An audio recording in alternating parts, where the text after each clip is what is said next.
मेरे प्यारे दोस्तों, स्वागत है कैसा सेंटर के इस नए वीडियो में। आज केमिस्ट्री का चौथा वीडियो जो कि मोस्ट इम्पोर्टेंट है आपके पेपर के लिए और आपकी ज़िंदगी के लिए। चलिए, तो इसमें इसको पढ़ाने से पहले, कुछ बोलने से पहले हम आपको समझाने की कोशिश कर रहे थे कि रासायनिक अभिक्रिया होता क्या है और रासायनिक अभिक्रिया में जो अभिलक्षण है वो क्या होता है। जैसे कि अगर देखा जाए, एक पुरुष और एक स्त्री होती हैं तो उनका कोई ना कोई एक लक्षण होता है। उसी तरह से अगर हम रासायनिक अभिक्रिया कर रहे हैं तो रासायनिक अभिक्रिया में भी तो कोई ना कोई लक्षण होगी। अगर रासायनिक अभिक्रिया आपको समझना होगा तो इससे पिछली वीडियो जरूर जाकर देख लीजिएगा, क्योंकि उसमें आपको एक्सप्लेन करके बताया गया है कि रासायनिक अभिक्रिया होता क्या है, रासायनिक अभिक्रिया को समझे कैसे, रासायनिक अभिक्रिया का जो सूत्र होता है, समीकरण होता है, उसको कैसे बनाएं। तो इसमें आपको बताया जाएगा, या हेडिंग में डाला हूँ कि रासायनिक अभिक्रियाओं को क्या अभिलक्षण, अर्थात अभिलक्षण का मतलब क्या हो जाएगा, तो पहला अवस्था में परिवर्तन। रासायनिक अभिक्रियाओं का जो पहला हेडिंग की हम बात कर दे रहे हैं, तो अवस्थाओं में क्या हो रहे हैं, परिवर्तन। अवस्था परिवर्तन का मतलब क्या हो जाएगा कि यदि दो या दो से अधिक, आप पढ़े होंगे रासायनिक अभिक्रिया किसे कहते हैं, तो रासायनिक अभिक्रिया का परिभाषा होता है कि जब दो या दो से, जब एक पदार्थ स्वयं अपघटित होकर या किसी अन्य पदार्थों से क्रिया करके क्या करता है, उत्पादों का निर्माण करता है, रासायनिक अभिक्रिया कहलाता है। सिंपल सा परिभाषा आप लोगों को पढ़ाया गया है। लेकिन इसमें ये कह रहा है कि क्या अगर एक पदार्थ है स्वयं अपघटित हो जा रहा है या किसी अन्य पदार्थों से अभिक्रिया कर रहा है, तो जो अब अभिक्रिया करेगा तो क्या उसमें कोई परिवर्तन देखने को मिलेगा। वही परिवर्तन देखने का मतलब है अभिलक्षण क्या है। तो पहला लक्षण क्या देखने को मिलेगा कि उसके अवस्था में क्या हो जाएंगे, परिवर्तन हो जाएंगे। उदाहरण में मोमबत्ती होती है, अगर उसको हम जब जलाना शुरू करते हैं तो देखते हैं उजाला निकलती है, उसमें सुषमा निकलता है, उस जो ठोस रहती है ना मोमबत्ती, तो ठोस होती है, लेकिन जब उसको जलाते हैं तो उसमें से जल द्रव भी निकलते हैं, प्रकाश भी निकलते हैं, कार्बन डाइऑक्साइड भी निकलते हैं। अर्थात कह सकते हैं कि आखिर में जल रहा है तो रासायनिक अभिक्रिया हो रही है। तो जब जल रहा है, रासायनिक अभिक्रिया हो रही है, तो इसमें क्या आप लोग देख रहे हैं कि उसके अवस्था में परिवर्तन हो रहे हैं। ठोस है तो गैस भी निकल रहा है और द्रव भी निकल रहा है। इसका मतलब क्या हुआ, इसका मतलब ये हुआ कि कोई भी पदार्थ पहला अभिलक्षण क्या प्रदर्शित करता है। जब रासायनिक अभिक्रिया होती है तो इसका पहला अभिलक्षण होता है कि कुछ रासायनिक अभिक्रियाएं अवस्था में परिवर्तन द्वारा अभिलक्षित होती हैं। अभिलक्षित का मतलब कह सकते हैं कि प्रभावित होती हैं, अवस्था में परिवर्तन होते हैं। जैसे कि अभी को मैं बताया हूं कि जब मोम को पिघलाया जाता है, क्या किया जाता है, पिघलाया जाता है, तो जल तथा कार्बन डाइऑक्साइड बनता है।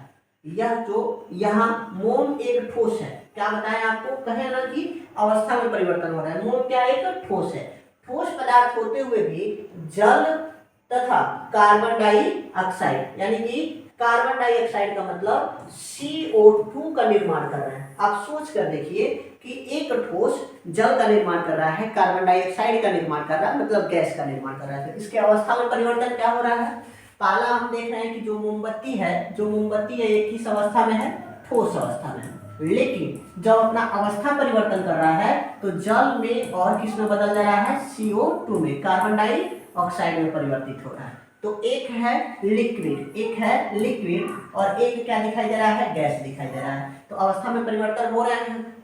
उसके बाद से अगर फिर से हम दूसरा बात कर दे रहे हैं कि दूसरा में क्या परिवर्तन होगा, तो रंग में परिवर्तन हो जाते हैं। जैसे कि रंग में परिवर्तन का मतलब ये हो जाएगा कि अगर मान लीजिएगा दूध है, और जो दूध होता है, या जल ही ले लीजिए, जल एक प्रकार का यौगिक है, अगर उसमें हम अलग से कोई रंग डाल दे रहे हैं तो आप अवस्था तुरंत परिवर्तित कर देगा। लेकिन अगर उदाहरण में हम पोटेशियम परमैंगनेट में, किसमें, पोटेशियम परमैंगनेट को अगर हम सिट्रिक अम्ल के साथ अभिक्रिया करवा दे रहे हैं, तो जो पोटेशियम परमैंगनेट जिसे लाल दवा के नाम से जानते हैं, वह बैगनी रंग का या जामुनी रंग का होता है। लेकिन जो ही उसमें सिट्रिक अम्ल डालते हैं तो वह जो बैगनी रंग का होता है और जो जामुनी रंग का जो रंग होता है पोटेशियम परमैंगनेट का, वह उड़ जाता है।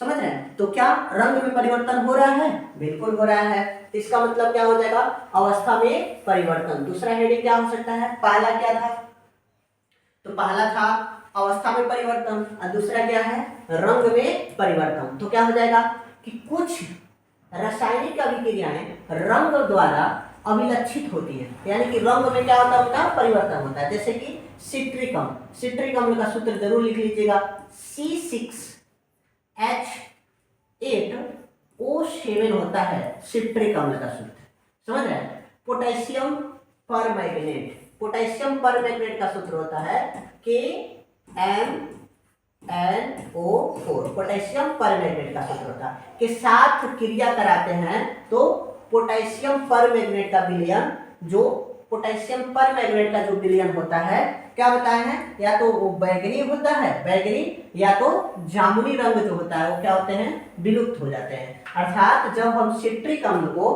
पोटेशियम परमैंगनेट के साथ अभिक्रिया कराते हैं तो पोटेशियम परमैंगनेट का एक विशेष रंग होता है जो कि या तो बैगनी होता है या तो फिर जामुनी होता है, समझ रहे हैं। वह क्या होता है, जो ही सिट्रिक अम्ल से अभिक्रिया करता है उसका रंग उड़ जाता है, अर्थात तो कह सकते हैं रंगहीन हो जाता है, समझे। उसी तरह से तीसरा प्रभाव क्या हो सकता है, पहला अवस्था परिवर्तन, दूसरा रंग में परिवर्तन, तीसरा क्या हो जाएगा, गैस का निकलना। क्या हो जाएगा, गैस का निकलना। अभी तो बताइए किया है कि गैस का निकलना कैसे हो रहा था, जो मोमबत्ती को हम जब जला रहे थे तो उसमें लिक्विड के साथ साथ कार्बन डाइऑक्साइड का भी निकलना हो रहा था। तो इसका मतलब क्या हो जाएगा कि कुछ पदार्थ, कुछ रासायनिक अभिक्रियाएं गैस के निकलने से क्या होती हैं, अभिलक्षित होती हैं। क्या होती हैं, जैसे कि दानेदार जिंक को, दानेदार जिंक का मतलब हो जाएगा Zn, सॉलिड कर दीजिएगा, किसके साथ अभिक्रिया करवा दे रहे हैं, हाइड्रोक्लोरिक अम्ल के साथ, तब हाइड्रोक्लोरिक अम्ल HCl के साथ जब अभिक्रिया कराते हैं तो किसका निर्माण हो जाता है, zinc chloride ZnCl2 plus H2 का क्या होता है, निर्माण हो जाता है, वो भी किसके रूप में, गैस के रूप में। अगर देखिएगा आप लोग देखे होंगे कभी कभी किसी चिन्ह पर एरो ऊपर की तरफ देता है और कहीं कहीं एरो नीचे की तरफ देता है, जो ऊपर की तरफ देगा तो समझ लीजिएगा गैस का निर्माण हो रहा है। किसका निर्माण हो रहा है, गैस का। अगर यही नीचे की तरफ दे देगा तो समझ लीजिएगा अवक्षेप का निर्माण हो रहा है, समझ रहे हैं। किसका निर्माण हो रहा है, अवक्षेप का निर्माण हो रहा है। तो ये क्या करता है, तब देखिए यहाँ पे समीकरण को संतुलित करना जरूरी है, इसमें कर लीजिएगा, क्योंकि समीकरण को संतुलित करना आपको आपको क्या बोलते हैं, बहुत भी बढ़िया से समझाया गया है। अगर नहीं भी समझ में आया होगा प्लीज आई रिक्वेस्ट यू पीछे का वीडियो जरूर जाके देख लीजिएगा। उसके बाद से फिर से क्या हो जाएगा, अवक्षेपण का बनना। देखिए अभी कह ही रहे थे तब तक अवक्षेप मिल भी गया, तो क्या हो जाएगा, अवक्षेप का बनना। इसमें क्या हो जाएगा, अवक्षेप का बनना। इसका मतलब क्या हो रहा है कि जब रासायनिक अभिक्रियाएं होती हैं तो कुछ रासायनिक अभिक्रियाएं विलयन से पृथक होके, देखिएगा पहले तो आपको समझना होगा अवक्षेप किसे कहते हैं। तो अवक्षेप का मतलब होता है कि कह सकते हैं अवक्षेप एक ठोस पदार्थ होता है, समझ रहे हैं, जो कि रासायनिक अभिक्रिया के फलस्वरूप विलयन से बाहर निकल जाती है। विलयन से क्या होती है, बाहर ठोस अवस्था में निकल जाती है, वह क्या होता है, अवक्षेप होता है। जैसे कि इसमें दिया है, सुन लीजिएगा, अवक्षेप एक प्रकार का क्या होता है, ठोस पदार्थ होता है, उत्पाद में बनता है, होता है जो रासायनिक अभिक्रिया के दौरान विलुप्त विलयन से, किससे क्या है, विलयन से पृथक होता है। कुछ रासायनिक अभिक्रियाएं अवक्षेपण के बनने से अभिलक्षित होती हैं। जैसे कि जब पोटेशियम, पोटेशियम का सूत्र क्या होता है, लिख लीजिएगा, पोटेशियम का सूत्र सिर्फ K होता है, समझ रहे हैं, पोटेशियम आयोडाइड। तो पोटेशियम आयोडाइड का सूत्र क्या हो जाएगा, Ki।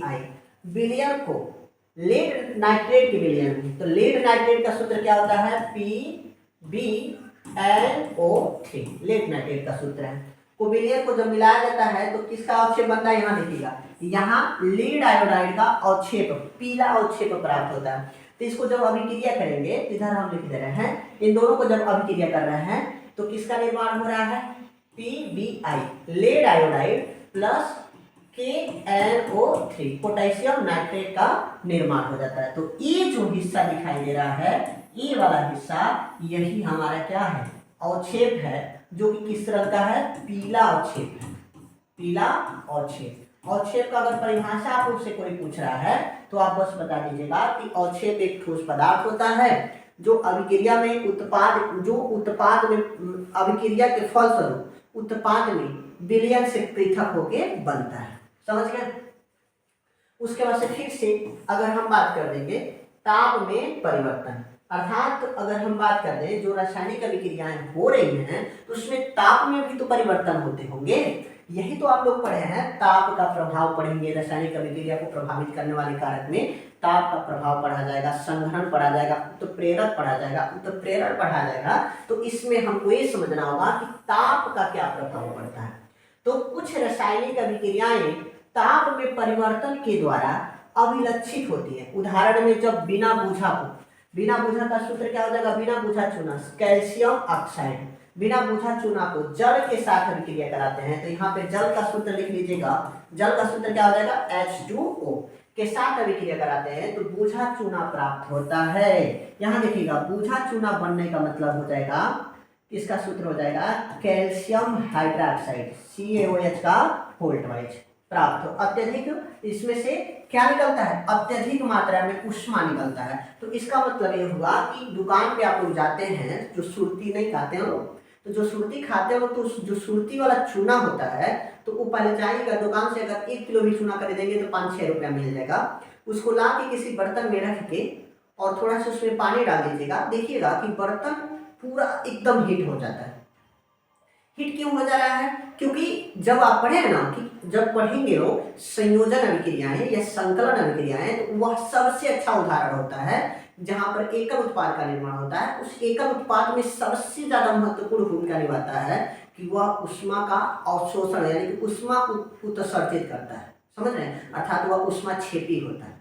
तो उसी तरह से जब चूना को हम पानी में डालते हैं तो उसको गर्म करने की जरूरत नहीं पड़ती है, वह स्वयं ही पूरे बर्तन को हीट कर देता है। अगर हाथ भी डालते हैं तो हाथ पूरा गर्म तत्काल हो जाता है। तो इसका मतलब क्या हो रहा है कि उसका उष्मा का प्रभाव हो रहा है कि नहीं हो रहा है। तो यही यहाँ पे लिखा है ताप में परिवर्तन। तो कुछ रासायनिक अभिक्रियाएं जब अभिक्रिया शुरू कर देती हैं तो ताप में परिवर्तन हो जाता है, या तो ताप घट जाता है, या तो ताप घट जाता है, या तो ताप बढ़ जाता है। इस बात को ध्यान दीजिएगा। लेकिन इसमें अगर हम इसका सूत्र यहाँ पे देखिएगा, यहाँ पर अगर इसका उदाहरण जैसे लिखें कि जब हम बूझा चूना को बिना बूझा चूना को, तो बिना बूझा का चूने का सूत्र होता है कैल्शियम ऑक्साइड को किसके साथ अभिक्रिया करवा रहे हैं, जल के साथ। तो H2O के साथ जब अभिक्रिया करवाते हैं तो किसका निर्माण होता है, कैल्शियम हाइड्रोक्साइड CaOH का वोल्ट वाइज का निर्माण होता है। यही बूझा हुआ चूना है। अगर जब इन दोनों का रिएक्शन हो रहा है, किसी पात्र में डाल दे रहे हैं, मान लीजिएगा ये पात्र है, इसमें चूना को हम डाल दिए हैं, तो अगर बगल से भी इस पात्र को यहाँ पे हम छू रहे हैं, टच कर रहे हैं, तो हमारी हाथें जलने लगती हैं। क्यों, क्योंकि ये जो कैल्शियम ऑक्साइड है और जल है, ये दोनों एक साथ रिएक्शन करते हैं तो उष्मा का उत्सर्जन करते हैं, उष्मा इसमें से निकलना शुरू हो जाता है, समझ गए। यही कारण है कि चूना को भिगोते समय हाथ से उसे लपेटना नहीं पड़ता है, उसको डाल के छोड़ दिया जाता है। जब इसमें का उष्मा खत्म हो जाती है तब उसको पैकिंग किया जाता है, चूनों को पान खाने के लिए, सुरती खाने के लिए, समझ रहे हैं। उसके बाद से 5 हो गया, क्या कुछ बढ़ गया। चलिए नेक्स्ट अगर हम बात करते हैं तो यहाँ हेडिंग है रासायनिक समीकरण को लिखना। रासायनिक समीकरण को लिखना है, देखिएगा इसमें हेडिंग हम बना रहे हैं, हेडिंग है रासायनिक समीकरण को लिखना। ये हेडिंग है, क्या है, writing of chemical equation, writing of chemical equation. रासायनिक समीकरण को कैसे लिखा जा सकता है, तो हम कह सकते हैं कि रासायनिक समीकरण को किसी भी रासायनिक अभिक्रिया में अभिकारकों को तथा उत्पादकों को उनके संकेतों के रूप में व्यक्त करना है। क्या कहें, किसी भी रासायनिक अभिक्रियाओं में अभिकारकों तथा उत्पादकों के अणुओं और परमाणुओं को उनके संकेतों के रूप में व्यक्त करना ही रासायनिक समीकरण को लिखना होता है। हमेशा इस बात को याद रखिएगा कि जो रासायनिक समीकरण को लिखा जाता है तो इसमें 2 पक्ष दिखाई देता है। एक LHS लेफ्ट हैंड साइड दिखाई देता है, एक RHS दिखाई देता है। RHS का मतलब हो जाएगा राइट हैंड साइड। इस बात को हमेशा थोड़ा सा दिमाग में बैठा के रखिएगा। राइट हैंड साइड में सदैव प्रोडक्ट आते हैं, सदैव क्या होते हैं, प्रोडक्ट आते हैं, जबकि LHS में ऑलरेडी हमेशा क्या आता है, रिक्टेंट आता है। रिक्टेंट का मतलब होता है अभिकारक। क्या होता है, अभिकारक, समझ रहे हैं। और प्रोडक्ट का मतलब होता है उत्पाद। क्या होता है, उत्पाद। अब दिमाग में बैठा के रखना है देखिएगा रासायनिक अभिक्रिया को कैसे लिखा जाता है, तो रासायनिक अभिक्रिया में सदैव किसी भी परिस्थिति में अभिकारक को बायां तरफ, अभिकारक को कहाँ लिखा जाता है, बाएं तरफ, समझ रहे हैं, जबकि उत्पाद को दायां तरफ लिखा जाता है। इस बात को हमेशा दिमाग में बैठा के रखिएगा, समझ रहे हैं। उसके बाद से अगर फिर से हम बात कर देंगे संतुलित रासायनिक समीकरण, तो संतुलित रासायनिक समीकरण को समझने से पहले हमें समझना होगा कंकाली रासायनिक समीकरण। क्या समझना होगा, कंकाली रासायनिक समीकरण, कंकाली रासायनिक समीकरण। अब कंकाली रासायनिक समीकरण किसे कहते हैं, तो कंकाली रासायनिक समीकरण का मतलब होता है वे रासायनिक अभिक्रियाएं जिसमें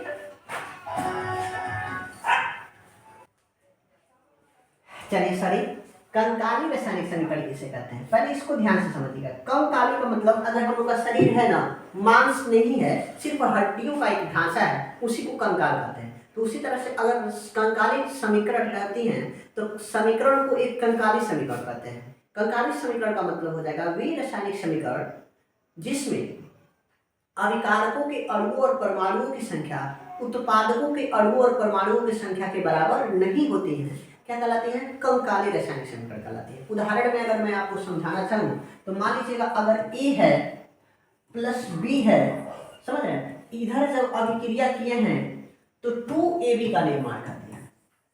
अरे समझ में 2AB का निर्माण कर दिएगा। इसमें देखिएगा इधर देखा जाए तो 2A हो जा रहा है और इधर देखा जा रहा है तो 2B हो जा रहा है, लेकिन इधर 1A है और इधर भी 1A है। तो इसमें जो A के अभिकारकों की संख्या है B के यानी कि A के उत्पादकों की संख्या के अणुओं और परमाणुओं की संख्या के बराबर तो है नहीं, इसलिए ये दोनों जब बराबर नहीं है तो इसलिए इसको हम कहेंगे कंकाली रासायनिक समीकरण।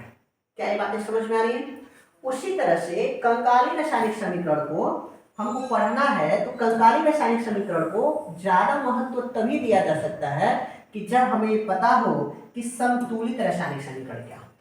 संतुलित रासायनिक समीकरण तो आपको ये दिखाई दे रहा होगा कि अगर मान लीजिएगा इसमें A के अणु और परमाणुओं की संख्या है, A के अणु और परमाणुओं की संख्या के बराबर नहीं है, इसमें दोनों के अणु और परमाणुओं की संख्या, इसमें दोनों अणु और परमाणुओं की संख्या के बराबर नहीं हो रही है, तो इसे कंकाली रासायनिक समीकरण कह रहे हैं।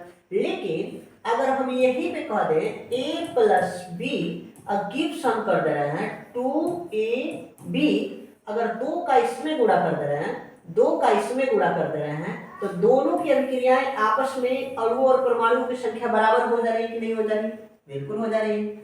आप कहोगे कि सर जी एक बात बताइए, क्या जरूरत है कि कंकाली रासायनिक समीकरण को संतुलित किया जाए, हम नहीं करेंगे तो क्या हमारा समीकरण गलत हो जाएगा, तो हम कहेंगे हाँ बिल्कुल गलत हो जाएगा। क्योंकि द्रव्यमान संरक्षण का नियम आप लोग पढ़ेंगे, द्रव्यमान संरक्षण नियम कक्षा 9 में आप पढ़े होंगे, उसमें बताया गया होगा कि द्रव्यमान को नहीं उत्पन्न किया जा सकता है और नहीं नष्ट किया जा सकता है। समझ रहे हैं, द्रव्यमान को नहीं हम उत्पन्न कर सकते हैं और नहीं नष्ट कर सकते हैं, केवल एक रूप से दूसरे रूप में इस पर कन्वर्ट कर सकते हैं। आ रहा है समझ में ना। तो इसका मतलब ये हो रहा है कि मान लीजिए यहाँ पे 2A था, यहाँ पर सिर्फ A था, तो यहाँ पे 2A कैसे हो गया है, आप बताइए। एक A था, उत्पाद में जा रहा है तो 2A हो जा रहा है। द्रव्यमान संरक्षण का नियम क्या कहता है, न उत्पन्न कर सकते हैं न नष्ट कर सकते हैं। तो अगर इसमें दोनों के मान को हम बराबर नहीं करेंगे तो इसका मतलब क्या होगा कि हम एक A से 2A बना दिए हैं। आ रहा है समझ में, कैसे बनाए हैं, इस पे यही तो हमको सोचना है कि हम द्रव्यमान को न उत्पन्न कर सकते हैं तो न नष्ट कर सकते हैं, तो कैसे एक A 2A हो जाता है, नहीं हो पाएगा। यही कारण है कि दोनों तरफ अणु और परमाणुओं की संख्या को क्या करना पड़ेगा, बराबर करना पड़ेगा। क्या हो रहा है, दोनों तरफ और दोनों तरफ अणु और परमाणु की संख्या को क्या करना पड़ेगा, बराबर करना पड़ेगा। पेज नंबर 8 चलिए, तो एक मिनट बस थोड़ा समय दीजिएगा, सॉरी। पेज नंबर 8 में पेज नंबर 3 पे है, समझ रहे हैं। तो इसका मतलब क्या हो जाएगा, द्रव्यमान संरक्षण का नियम। तो संतुलित रासायनिक समीकरण को हमको पढ़ना जरूरी इसलिए है क्योंकि द्रव्यमान संरक्षण का नियम कहता है कि द्रव्यमान को न हम उत्पन्न कर सकते हैं और न ही नष्ट कर सकते हैं, ठीक है। तो इसका मतलब ये हुआ कि अगर हम पढ़ना चाहें तो यहाँ पर आपको दिखाई दे रहा होगा कि द्रव्यमान संरक्षण के नियम के अनुसार, किसके नियम के अनुसार? द्रव्यमान संरक्षण के नियम के अनुसार रासायनिक अभिक्रिया में, देखिएगा सॉरी, द्रव्यमान संरक्षण के नियम के अनुसार किसी भी रासायनिक अभिक्रियाओं में द्रव्यमान का न तो निर्माण होता है और न ही विनाश होता है।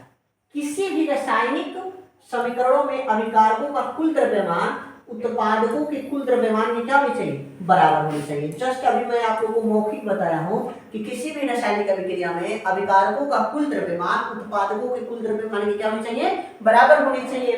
तो इसलिए हम कह सकते हैं, हम यह कह सकते हैं कि देखिएगा, रासायनिक समीकरण है तो रामनवमी लिख दिया है। तो रासायनिक अभिक्रिया में अभिकारकों व उत्पादकों में उपस्थित तत्वों परमाणुओं की संख्या समान होनी चाहिए। इसलिए कंकाली रासायनिक समीकरण यानी कि कंकाली ढांचा जो होता है, कंकाली रासायनिक समीकरणों का जो ढांचा है, समझ रहे हैं, उसे संतुलित करना अति आवश्यक होता है।